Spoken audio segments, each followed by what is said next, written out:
I want to ask you about some of the statements that Biden administration officials have made in recent days. On the Sunday talk shows this past weekend, you had the National Security Advisor and the Secretary of State both laying out what was almost a sort of overt war plan for seeking to fundamentally weaken the Russian state, and talking about the war in Ukraine as helping to achieve a goal of a severely weakened Russia. What we want to see is a free and independent Ukraine, a weakened and isolated Russia, and a stronger, more unified, more determined West. To what extent are U.S. actions that we're witnessing now in Ukraine ultimately aimed at bringing down the government in Moscow of Vladimir Putin? Yes, there was the kerfuffle over Biden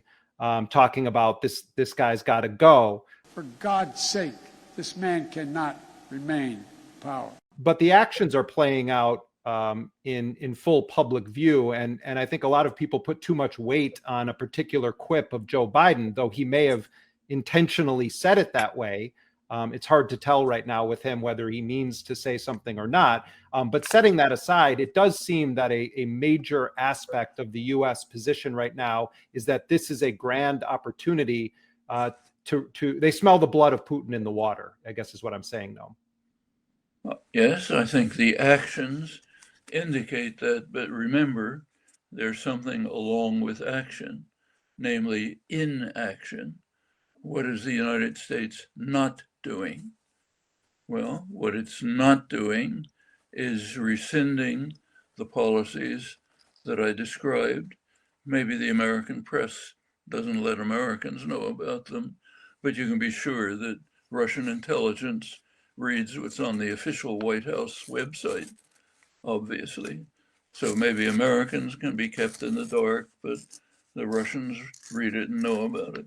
And they know that one form of inaction is not to change that. The other form of inaction is not to move to participate in negotiations. Now, there are two countries that could, because of their power, facilitate a diplomatic settlement. I don't say bring about, but facilitate, make it more likely. One of them is China, the other is the United States. China is being rightly criticized for refusal to take this step. Criticism of the United States is not allowed. So the United States is not being criticized for its failure to take this step, and furthermore, its actions, which make this step more remote, like the statements you quote on the Sunday talk shows. Just imagine how they reach Putin and his circle. What they're saying, what they interpret it as meaning is nothing you can do. Go ahead and destroy Ukraine as much as you like. There's nothing you can do because you're going to be out. We're going to ensure that you have no future.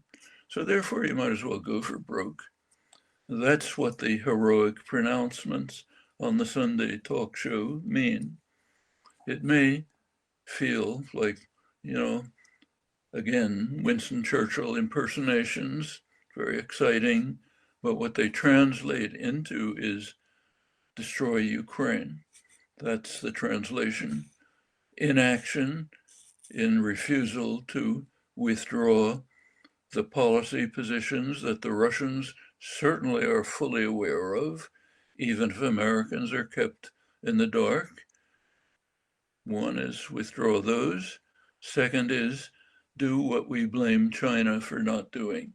Join in efforts to facilitate a diplomatic settlement and stop telling the Russians there's no way out. You might as well go for broke. Your backs are against the wall. Those are things that could be done.